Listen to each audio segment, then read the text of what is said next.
मुझसे बोले कि आप बहुत अघोरों से मिले हो, बड़े बड़े सिद्ध सन्यासियों से मिले हो, आप बाबा धनीराम को देखें, आप मग्गा साहब को देखें। तो ये तो बता श्रीमान जी कि इन लोगों के गुरुओं ने इनको कोई साधना सिखलाई रही होगी कि नहीं। मैंने कहा बिल्कुल सिखलाई होगी।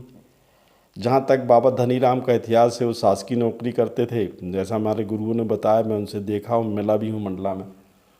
उसके बाद उन्हें आबकारी विभाग की नौकरी छोड़ दी और एक किनारे बैठ गए। उन्हें एक सरल यक्षिणी जो होते हैं, जो सिद्धि थी वो प्राप्त हुई, वो जो मेरे को लोगों ने बताया और जैसे मग्गा साहब ने बताया और दूसरे अवगुणों ने बताया, वो एक सिद्धि होती है जो वाक सिद्धि कहते हैं।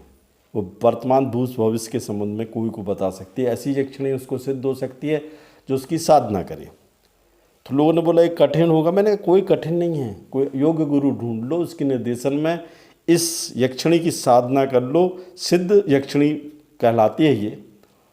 तो लोगों ने बोला, तो मैंने कहा ठीक है। मैं वेस्ट बंगाल में थे, एक मेरे बंगोपाध्याय जी थे, उनने बोला कि मुझे साधना सीखनी है, मैं भविष्य भूत भविष्य वर्तमान का ज्योतिष का काम करना चाहता हूँ।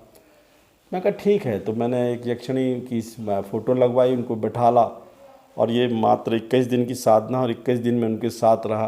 पर इस साधना में मछली और चावल चढ़ाया जाता है श्रीमान जी, ये थोड़ा ख्याल रखना है आपको। वो उसकी बलि होती है। जो करना चाहे तो वेस्ट बंगाल में तो हर एक इंसान खाता ही है।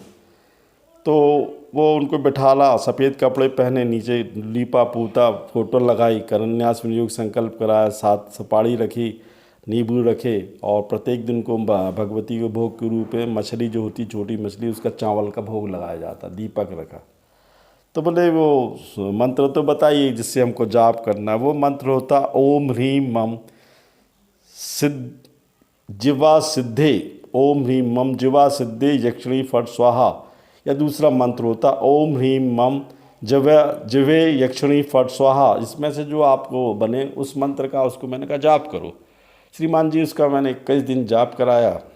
वो ग्रस्त था नहीं, क्योंकि मैंने ये साधना उसकी तारापीठ में कराई थी शमशान में, तो भगवती तारा का हमारे ऊपर आशीर्वाद था और उसको भी साधना सिद्ध हो सकती थी। ओपन में की जाती, पेड़ के नीचे, बट वृक्ष हो या पीपल का पेड़ हो।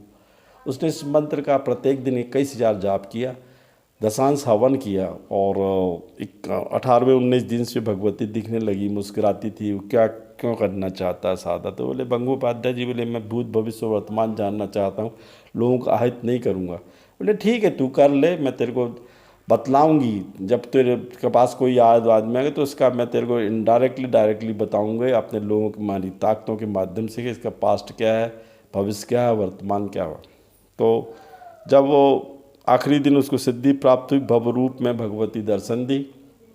उसको बोली कि किस रूप में मुझे तू चाहता है, माँ के रूप में, बहन के रूप में, पत्नी के रूप में। उसने बोला माँ के रूप में। उन्हें समझाया था माँ के रूप में स्थायी साधना होती है। उसने साधना करी श्रीमान जी और 21वें दिन उसकी साधना कंप्लीट हो गई। भगवती ने उसको दर्शन दिए, कुछ सामान दिया, एक लॉकेट टाइप का दिया, जिसको बोले तू गले में पहनना, इसके कारण तेरे पास में रहूँगी। तो उन्हें सिद्ध करके उसको दिया था। उसने रुद्राक्ष की माला में नीचे ढांक के पहना और वो देश विदेश में गया, जिसको देखा ज्योतिष के संबंध में उसने बतलाया, वो सच हुआ।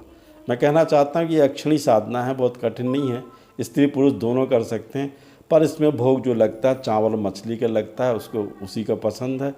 और इसको करने के बाद वो बहुत प्रसिद्ध ज्योतिषी बना, एस्ट्रोलॉजर बना। और जितने एस्ट्रोलॉजर हैं बहुत से जो वेस्ट बंगाल के, उन्होंने ये साधनाएँ की हैं।